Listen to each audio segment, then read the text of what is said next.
మళ్ళీ మొదటి సంవత్సరంలో ఉన్నటువంటి ఉత్తేజాన్ని ఉత్సవాన్ని మనం జరుపుకున్నాం. రోజుకి 7 శ్లోకాలు కష్టంగా రాయితే ఆ తర్వాత తెలిసింది భగవద్గీత అయితే భయం తగ్గిపోతుంది, మనమే చదువుకోవచ్చు. ఇంకోసారి కూడా మళ్ళీ ఇంకో రోజు మళ్ళీ ఛాన్స్ అవుతుంది. ఈసారి టీకా తాత్పర్యం ప్రతి పదానికి అర్థంతో సహా మళ్ళీ ఇంకోసారి చదివారు. ఆ తర్వాత ఎన్ని పాటలు విన్న తర్వాత మీ పొద్దు నుంచి ఆధ్యాత్మిక చింతన. సో ఈ వయసులో ఆనందమయ జీవితానికి ఆధ్యాత్మిక చింతన చాలా అవసరమని ఇప్పుడు దాకా వెళ్ళాలి. హితమైపోయిన తర్వాత మనం ఇంటికి వెళ్ళేటప్పటికి ఎన్నదంతా ఇక్కడే మర్చిపోయి ప్రశాంతంగా ఇంటికెళ్తారు. కాబట్టి ఆధ్యాత్మిక చింతనని మనలోంచి తొలగించి మళ్ళా మన ప్రాపంచిక సుఖాల వైపుకి, మన ప్రాపంచిక విషయాల వైపుకి చివరిలో తీసుకెళ్ళి నమ్మించమని మన దత్తాత్రేయ చెప్పారు. కాబట్టి ఇప్పటికిప్పుడు ఒక కథ మనంతా ఆసుగా చెప్పాలి అనేది నారాయణ గారి కోరిక కదా. సో ఆసుగా ఒక కథ చెప్తాను, జాగ్రత్తగా. ఒకవేళ చివరిలో నవ్వు రాకపోయినా తెలుసు కదా, తలుపు తలుపు అయిపోయి మన దగ్గర నవ్వితే రాదన్నమాట.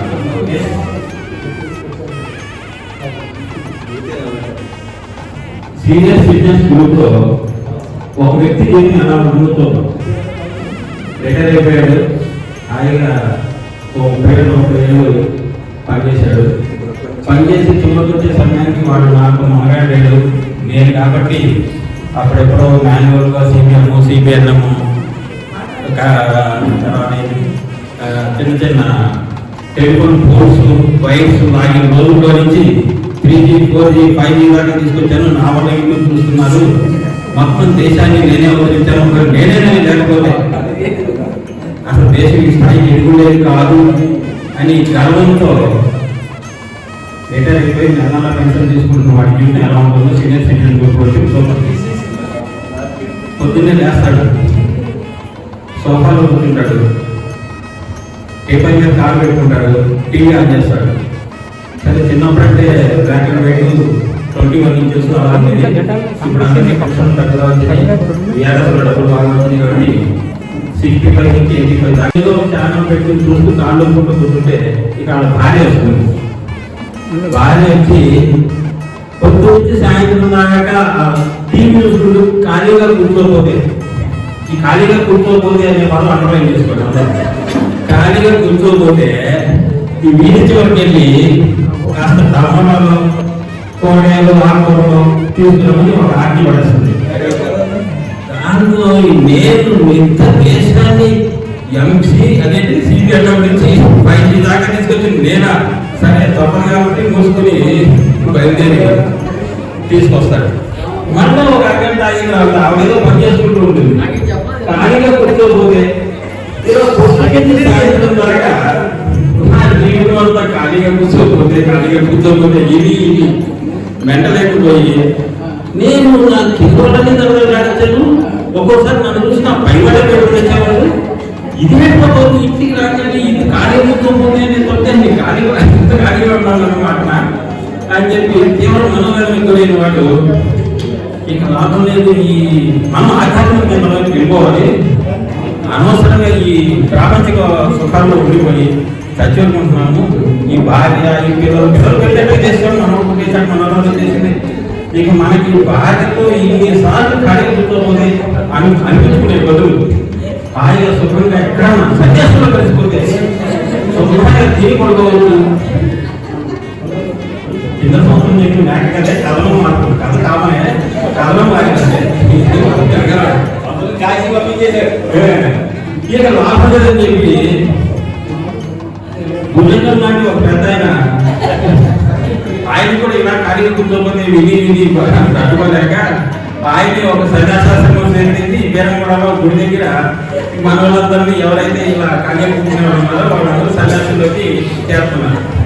సరే ఈ సీనియర్ సిటిజన్ గ్రూప్ కూడా వెళ్ళి భుజంగం గారి దగ్గర నమస్కారం పెట్టుకుని ప్రశాంతంగా ఇక్కడి నుంచి ఎవరో ఏమో అనకుండా ఆ ఖాళీగా కూర్చునేది ఇక్కడే చర్చలు కూర్చున్నాం అని చెప్పి వేరే కూడా చర్చలు కూర్చుని ఇదో మన ఈ చెప్పినట్టు ధ్యానం చేసుకుంటూ ధ్యానం కూడా నేర్చుకోవాలి కదా. మందిర్ గారు చెప్పినట్టు ధ్యానం చేసుకుంటూ హరే రామ హరే కృష్ణ అనుకుంటే మనం పొద్దున్నే ఉన్నాయని కలుగుతుంది. హరే రామ హరే కృష్ణ అనుకుంటే డైరెక్ట్ గా మోక్షం వస్తుంది, భార్య నుంచి పాలు వస్తాయి, మనకి ఏం టెన్షన్స్ ఉన్నాయి, ఏదో పెట్టి తిన్నాం అనుకున్న వ్యక్తి సరే మధ్యాహ్నం పొద్దున్న ఇంట్లో బయలుదేరాడు. బయలుదేరే ముందు కలిపేసుకోవాలి. నా మొహాన్ని చెప్తే నేనే వచ్చి కలిపేసుకోవాలా, నేను కలిపి అన్నాడు. నేనైతే మొహాన్ని నాకు మాత్రం కలిగి కూర్చుంటే నీకు కొడుకుంటూ గట్టిగా మాట్లాడాడు కదా. అక్కడైతే వర్కర్స్ మాట్లాడాలి కానీ ఇల్లు కదా, బాగా భయం ఉంటుంది కదా ఎవరికైనా, జిఎం అయినా సీజిఎం అయినా ఏమైనా. సో బయలుదేరి వెళ్ళిపోతాడు. వెళ్ళిపోయి సన్యాసంతో కలిసిపోతాడు. ఏంటో తలుపు దగ్గరికి చేసిన ఇంతవరకు రాలేదు, మధ్యాహ్నం అయిపోయింది, భోజనానికి కూడా రాలేదు అని మాట మీద నారాయణ బాబు అంటూ ఉంటాడు. ఈయన కానీ కాంపిటీసి నారాయణ కానీ పోయాడేమో అని చెప్పి నారాయణకి ఫోన్ చేస్తుంది. సీనియర్ సిటిజన్లో ఆవిడ భార్య, ఇక్కడికి రాలేదమ్మా, ఒకవేళ వచ్చింటే మీకు ఫోన్ చేస్తాను, ఏం జరిగిందంటే ఏమైనా గొడవ పడ్డారా. ఈయన తన విషయం ప్రకారం అడిగి చూస్తాడు, నేను ఆరోగ్యం బాగాలేదా అది ఇదని. అలాంటిది ఏం లేదంటే కొంచెం ఏదో కొంచెం బయటకు వెళ్తానన్నా ఇంకొంచెం రాలేదు, లంచ్ బ్రేక్ అయినా కానీ. సరే వస్తే నేను ఫోన్ చేస్తానని చెప్తాడు. సరే ప్రస్తుతానికి సాయంత్రం 60 ఏళ్ళు ఎక్కడికి పోతాడు, ప్రశాంతంగా ఎక్కడో సాయంత్రంగా వస్తాడు కదా అని డైరెక్ట్ ఇంట్లో ఉంటుంది. సాయంత్రం అయింది, గుడికి దగ్గరికి పోయినోడు ఏం చేస్తాడంటే అక్కడ మధ్యాహ్నం ఎప్పుడు భోజనం పెడతారా అని చూస్తూ ఉంటాడు. సన్యాసంకి ఏముంటుంది భోజనం, ఏదో 2 అరటిపళ్ళు ఇంత వైట్ రైస్లో మజ్జిగ చారు ఏదో పోస్తారు. వానికి డేట్ ఎలా ఉంటుందో సన్యాసం మొదటి రోజే కష్టంగా ఉంటుంది.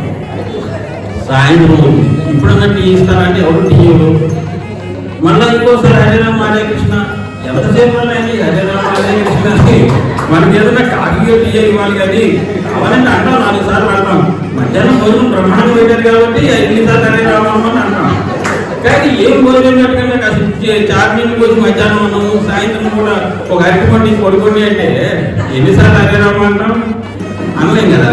సో దాంతో రాత్రి అయిపోతుంది, ఇంటికి ఫ్యాన్ వేసుకున్నామండి, ఏసీ వేసుకున్నామండి, ప్రశాంతంగా నిలబెట్టేది.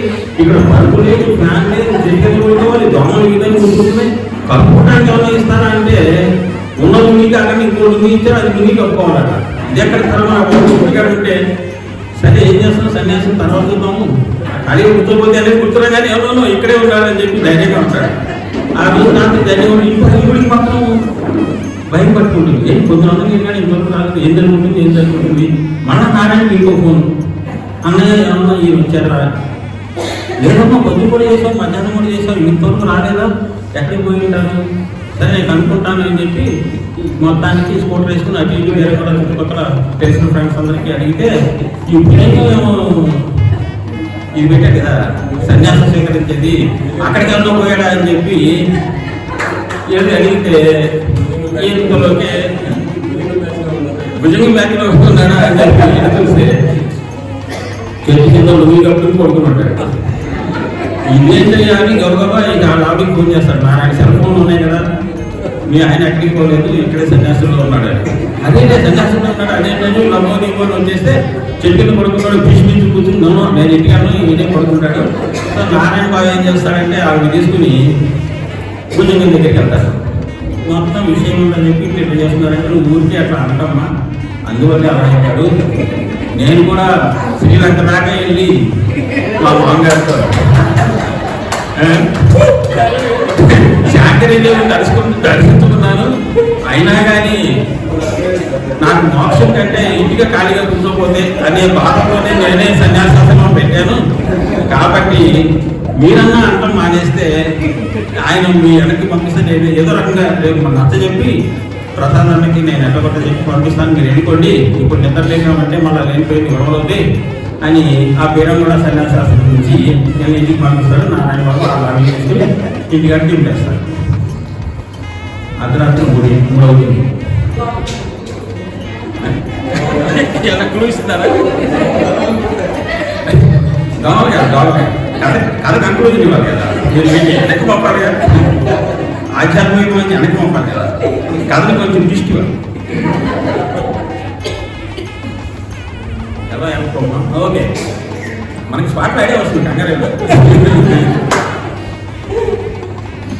భుజంగా వెంటనే ప్రసాద్ గారు అదే ఆ సీనియర్ సిటిజన్ గ్రూప్ అండి ఆ సీనియర్ సిటిజన్ గ్రూప్ అండి టకటకా నిద్రలు చెప్తారు అర్ధరాత్రి 3 అసలే నిద్ర పడక నవ్వు గుడ్డి కాబట్టి ఎక్కడ నిద్రపోతున్నాయి ఏంటి ఏమైంది అని అడిగితే ఏమీ లేదు నాకు కళలో కనపడలేదు నా కళలో కోసం ఎంతసేపు ఎదురు కనపడలేదు అని డాక్టర్ తీసుకుని ఆ పేరు కూడా కూర్చుంటూ తింటూ ఉంటాడు ఇక్కడుందా అక్కడుందా ఇక్కడ ఉన్నా వీడికి మండిపోతూ అయినా అర్థంగా నీకు కడలో లేని అవసరం ఒకవేళ కడలో అవసరంగా నేను పొద్దు వెళ్ళిపోవచ్చు అదీగాక ఈ గుడి చుట్టూ ఏమైనా తిరిగి ఎక్కడ పడేసుకున్నావా ఎందుకు ఎక్కుతున్నావు ఇక్కడ అదేంటి నాకైతే కడగలు కావాలి చాలా అర్జెంటు నేను ఎంతైతే కనపడితే నువ్వు కూడా ఏంటంటే ఇద్దరు డాక్టర్ ఏంటంటే 2 నిమిషాలు తిన్నాక ఈ వీడికి మండిపోతూ ఉంటుంది నువ్వు రాత్రి కొడుకునేప్పుడు కడగలు ఉందా నీ మహా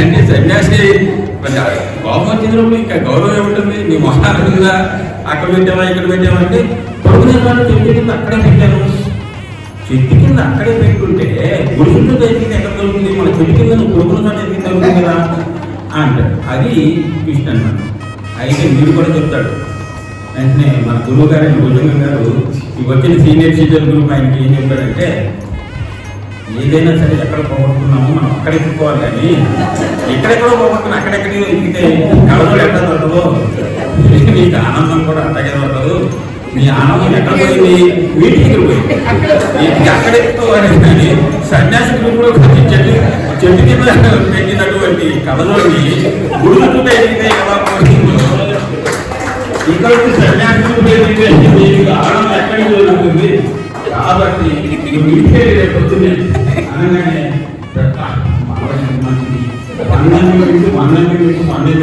పన్నెండుగా అల్లం ముక్కలు పోసి చివరగా పోసి 3mm చాలండి మీకు తొక్కలో స్పెసిఫికేషన్స్ ప్లానింగ్ సెక్షన్ చేసినంత నాణ్యతలు పక్కనే అంత అడిసిన అంత సమయంగా ఉల్లిపాయలు పోసి జీలకర్ర తగ్గించి చక్కని పెసరట్టేసి పొద్దునే పెట్టేది ఇక్కడ వచ్చి అన్ని తినే కంటే 4 సార్లు ఖాళీగా కూర్చుంటే అని అనిపించుకుంటాను ఆయన ఇంట్లో ప్రశాంతంగా ఉన్నాము ఆధ్యాత్మికత వరకు ఈ హరే రామ హరే కృష్ణ ఇదేదో అక్కడే అనుకుందాము పెసరట్టు తిన్నది అడిగేదాకా అని చెప్పి ఆనందంగా ఇంటికి వెళ్తాడు అప్పుడు నుంచి భార్య కూడా మన భుజంగం చెప్పాడు కదా అన్నిసార్లు అంటే మా ఖాళీ కూర్చోబోతుంది అప్పటి నుంచి మీరు ఖాళీగా ఉండి ఒకసారి ఇటు వస్తారా ఖాళీగా మాత్రం వదలలేదు ఈ కాఫీలో పంచదార ఎక్కువైందేమో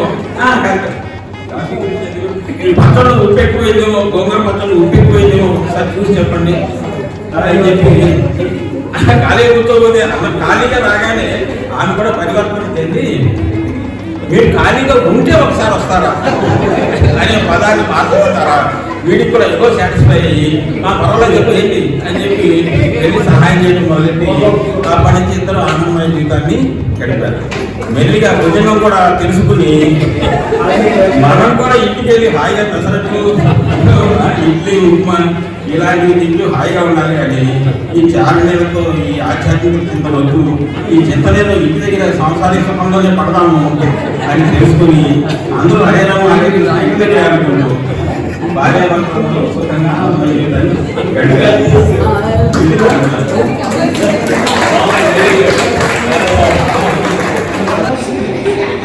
మనం ఒక బిజినెస్ మాట్లాడుతున్నాం. యాక్చువల్లీ నారాయణ గురించి నేను కూడా 2 ముక్కలు చెప్పాలి. మీరందరూ మాతో పాటు పనిచేసిన వాళ్ళు చాలా చోట్ల, కానీ నారాయణ గురించి పనిచేసిన ప్లేస్ ఎహిరాబాద్. అది 1982లో నేను ఆపరేట్ బీటెక్ సీట్ రాక సరే మనం ఇక్కడ డిగ్రీ చదివి కూడా ఏం చదువుతుంటే బీటెక్ రాలేదని ఒక బాధలో ఆపరేట్ అయిపోయి తర్వాత ఏమై రాసుకుంటూ త్వరగానే నేను బయటకు వెళ్ళిపోవాలని నమ్మకమే రోజు 1985-86 అన్నాను. సో అలా నా ఏఎంఐ కంప్లీట్ అయ్యే లోపు 89లో మ్యారేజ్ అయిపోయింది. సో మ్యారేజ్ అవ్వగానే తెలుసుగా చదువు అటకెక్కింది. 1990 వరకు 1 year అటకెక్కింది. మళ్ళీ నేను జడ్డు అయిపోయి ఆపరేటర్ వెళ్ళిపోకూడదు, నేను కనీసం ఏదేమన్నా అవ్వాలి అని ఒక చాలా ప్రతిరోజు తెల్లవారు వెనుకనేట్ చేసేది. మళ్ళీ పుస్తకం తీయడం, మళ్ళా ముఖ్యమంత్రి మళ్ళీ పుస్తకం తీసుకోండి, మళ్ళా పార్టీ కొట్టడం, మిడిల్ క్లాస్ ఆఫ్ మోషన్ నుంచి వాట్సాప్ పెట్టి పార్టీ కొట్టడం. అయితే అలాంటప్పుడు ఎన్నుంటాయంటే ఒక 10 ఉంటాయి. ఒక పోస్టు మొత్తం మహారాష్ట్ర స్టేట్కి ఒక 10 ఉంటాయి, ఓసీలో 5 ఉంటాయి. ఒక ex service men, 2 SC, 2 ST ఇలా ఉంటే ఒక 5 ఉంటాయి. కానీ ఎగ్జామ్ మాత్రం 5,000 మంది రాస్తారు. 5,000 మంది రాస్తే మనం 5గురిలో ఒకడైతే తప్ప మనం చేతికోము. అలాంటి సిచ్యువేషన్లో నేను హైదరాబాద్లో ఉండే పాలిటెక్నిక్ కాలేజీ ముత్తిరెడ్డి గారిని ఒక ఫిజిక్స్ బాగా చెప్తాడంటే ఆయన దగ్గర ట్యూషన్ చదువుతానికి పోయింది. అప్పట్లో మీ అందరికీ తెలుసు, night 12 o'clock duty, evening 6:40 duty, morning 6 o'clock duty, 9:20 duty, రకరకాల డ్యూటీలు షిఫ్ట్లు ఉంటాయి. ఆ షిఫ్ట్లు ఉన్న డ్యూటీలో మనకి దొరికిన ఈ లెక్చరర్ ఏదో ఒక టైం నుంచి రమ్మనేవాడు. మార్నింగ్ 8కి రమ్మనేవాడు, లేకపోతే ఈవినింగ్ 4కి రమ్మనేవాడు. ట్యూషన్కి ఒక 2 hours చెప్పేవాడు. లైట్, మ్యాగ్నెటిజం, ఎలక్ట్రిసిటీ బట్టి కొట్టాలి కదా, ముందు అర్థం కావాలి కాబట్టి మనం ఒకసారి తెప్పించుకుంటే బెస్ట్. మనం అప్పటికే ఏమైనా చదువుతున్నాము, స్టిల్ ఒక గురువు ఉంటే మంచిది, మంచి ర్యాంక్ 5% రావాలి కదా. అలాంటప్పుడు నువ్వు ఎట్లయినా జడ్జి అవుతావు అని ప్రోత్సహించిన ఏకైక ఫ్రెండ్ మన నారాయణ. 1989-90లో అప్పుడు కొట్టి ప్రోత్సాహమే కాకుండా రోజుకి 7 గంటల డ్యూటీ ఉంటే ఆ 7 గంటల డ్యూటీలో నాకు ఎప్పుడైతే ఈ ఎగ్జామ్ లెక్చరర్ రమ్మంటాడు ట్యూషన్కి, అది నా డ్యూటీ టైం అయిపోయింది. కర్మకి డ్యూటీ టైం అయిపోయేటప్పటికి నా దగ్గరికి పిలిస్తే తన డ్యూటీ తాను చేసుకుంటూ నా కోసం ఎవ్రీడే ఎన్నిసార్లు నేను ట్యూషన్కి వెళ్ళాను అన్నిసార్లు 3 hours పనిచేశాను. కాకపోతే చివరికి కథలో సుఖాంతం ఏంటంటే నారాయణ నమ్మకాన్ని, నా కోరికని నా భగవంతుడు తీర్చి స్టేట్ ఫస్ట్ ర్యాంక్లో 1990లో వెళ్ళిపోయాడు.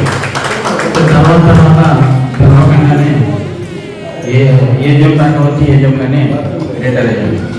అయితే ఈ మధ్యలో మనకి ఇంత పొజిషన్ రావడానికి మనకి ఎంతోమంది వెనకాల సహకారం చేస్తారు. దాంట్లో అతి ముఖ్యుడు దత్తాత్రేయ పతంజలిలో ఒకసారి 5 years ఎక్స్చేంజ్ ఉన్న రోజుల్లో అది చాలా రోబోట్ ఎక్స్చేంజ్ కాదు, టెక్నికల్గా మంచి మ్యూజిక్కి దానికి పనికొచ్చే ఎక్స్చేంజ్. కానీ కొంచెం ఎక్కడన్నా ఊరికినా మెరిసిన టక్ మనకి కాలిపోతూ ఉండేది ఎక్స్చేంజ్. ఒక్కొక్కసారి ఊరికితే ఒక 20-30 లక్షలు లాస్ వచ్చేది. అలాంటి సిచ్యువేషన్లో మేమిద్దరం ఆలోచించి ఆ ఫీచర్స్ పెట్టడానికి ఒక ప్యారల్గా ఒకటి చేద్దామంటే దగ్గర 2 నెలలు తన డ్యూటీ టైం కాకుండా రోజుకి 5-6 గంటల చొప్పున శ్రమించి ప్యారల్ MDF దగ్గర 10,000 లైన్లకి క్రియేట్ చేసిన వాళ్ళలో దత్తాత్రేయ. అందువల్ల మన పేరు శ్రీజం దాకా మారిపోయింది.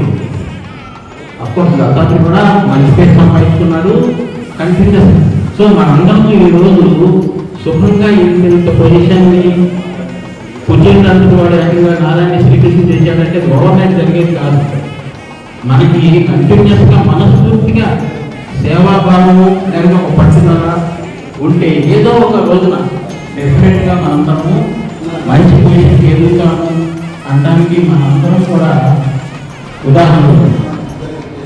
అయితే ఈ విషయంలో 1993-94 ప్రాంతాల్లో మనకి ఆడపిల్లలు ఉన్న మగపిల్లలు ఉన్న చివరికి వాళ్ళు పెళ్లిళ్ళు అయిపోయి వారందరూ రకరకాల ప్రదేశంలో స్థిరపడిపోతే మనందరము మరి పెద్దవాళ్ళు అయిపోతే ఎవరు మనల్ని చూస్తారు? మనల్ని మనము చూసుకోలేని స్థితి వచ్చినప్పుడు మనందరం కలిసి ఉండడం ఒకసారి దొరుకుతుందా అనే డిస్కషన్స్ వచ్చి అయితే అందరం కలిసి ఒక చోట పెద్ద స్థలం ఎకరాల్లో కొనుక్కుని హాయిగా సెటిల్ అయిపోదాం అనుకుంటూ ఉండేవాడు. అప్పుడు 95 ఆ ప్రాంతంలో 82లో సంగారెడ్డి బస్ స్టాండ్ ఎదురుకుండా గజం 2 రూపాయలు ఉండేది. కాకపోతే అప్పుడు మన జీతం 490 రూపాయలు ఉండేది. అయితే మనకు అప్పుడు 18 ఏళ్ళ వయసు కాబట్టి అలాంటి 2 రూపాయలు పెట్టి గెలిచి కొనాలన్న ఆలోచన నాకు ఏనాడు లేదు ఆ వయసు కానీ. ఏదో సినిమా చూడాలి, సింగారికి వెళ్ళాలి, గోవా వెళ్ళాలి, బొంబాయి వెళ్ళాలి, కన్యాకుమారి వెళ్ళాలి, ఇలాంటి కోరికలు ఉండేవి. అఫ్కోర్స్ అవన్నీ చూడటం పెద్ద విషయం కాదు. ఈ మామూలు అనేది రాజకీయ స్థితి చేద్దామన్నాం. అయితే 95లో అంటే కొంత మెచ్యూరిటీ వచ్చి 35 వచ్చిన తర్వాత ఈ ఆలోచన వచ్చింది. అప్పుడు వేతనం ఎంత చదువుతాం బాబు, ఎంత చదువుతాం, ఒక 30,000 ఉండే ఎకరం. సరే మనం రిటైర్ అయినా కొనుక్కున్నాము. అప్పటికి మహా అయితే 2 లక్షలు అవుతుంది. తర్వాత 2000 సంవత్సరం దాటింది, 2010 దాటింది, 2015 దాటింది. 15 వచ్చేటప్పటికి ఎకరం కోకాపేటలో 50 కోట్లు, సంగారెడ్డి చౌరస్తా అయితే 15 కోట్లు, కనీసం 10 కోట్లు అయిపోతుంది. కమర్షియల్ ఏరియాస్ ఎంత లోపల పోయినా 3 కోట్లు అయ్యాయి. అప్పటికి తెలుసుకున్నాం కాలక్షేపం అయిపోయింది. కానీ 2020లో మళ్ళా రిటైర్ అయిపోయిన తర్వాత మళ్ళా నారాయణ, నేను ఇంకా 4 కలిసి ఇప్పటికైనా సాధ్యం అవుతుందా అని తిరగడం, నారాయణ దగ్గర నుంచి తిరగడం మొదలెట్టాను. అమ్మో నారాయణ దగ్గర చాలా కష్టం, అక్కడ 10 లక్షలు 5 లక్షలు అంటే వెళ్ళిపోతే అక్కడ కూడా 70 లక్షలు 60 లక్షలు చెప్పాడు. మేము అంటే ఒక డాంబర్ రోడ్డు కావాలి అంటే దాంతో విసుగుచింది. మేము ఇక మనం ఈ జీవితంలో ఇలాంటి సాధించలేము అనుకుని విరమించుకుంటుండగా ఎక్కడో చిన్న ఆశ, ఇన్ని సాధించేసాము, ఆపరేటర్ నుంచి ఇక్కడ జరగాలనుకున్నాము, వేసాము, ఈ ఒక్కటి సాధించలేము. మనందరం కలిసి కామన్గా ఒక కుక్కు పెట్టుకుని, అవసరమైతే ఒక డ్రైవర్ పెట్టుకుని, మనం కార్ పెట్టుకుని త్వరగా కామెంట్ చేస్తాను. అయితే అలాంటి సాధించలేమో అనుకున్నప్పుడు సదాశివపేట నుంచి వికారాబాద్ వెళ్ళే దాంట్లో బొమ్మిపేటలో ఒక 5 ఎకరాలు తీసుకోవడం జరిగింది. చేసుకుని ఇది పొలంలో ఉన్నప్పుడు అందరూ వచ్చి మనతో పాటు జాయిన్ అయిపోకుండా ఎవరు జాయిన్ అవ్వదు కాబట్టి ముందు దాన్ని కాంపౌండ్ వాల్ పెట్టి, ఒక బోర్వెల్ పెట్టి, ఒక గెస్ట్ హౌస్ కట్టి, ఒక ట్రాన్స్ఫార్మర్ పెట్టి, దానికి కావాల్సిన హంగులన్నీ తొలగి ఒక పొజిషన్కి తీసుకొచ్చాం. సో ఇప్పటికైనా మనలో ఎవరైనా ఫ్రెండ్స్ ఒకవేళ మనం కలిసి వీకెండ్ హోమ్స్ లాంటిది ఏదైనా కట్టుకుందాము అంటే దాని చుట్టుపక్కలన్నీ గజం 18,000 అయింది. మనకి అది పొలం రూపంలో కన్వర్ట్ చేశాం కాబట్టి 8,000కే కుదిరింది. సో దాంట్లో మనం ఎవరెవరు ఇంట్రెస్ట్ ఉంటే వాళ్ళని ఆహ్వానిస్తున్నాం. రేపు కావాలంటే మన గ్రూప్లో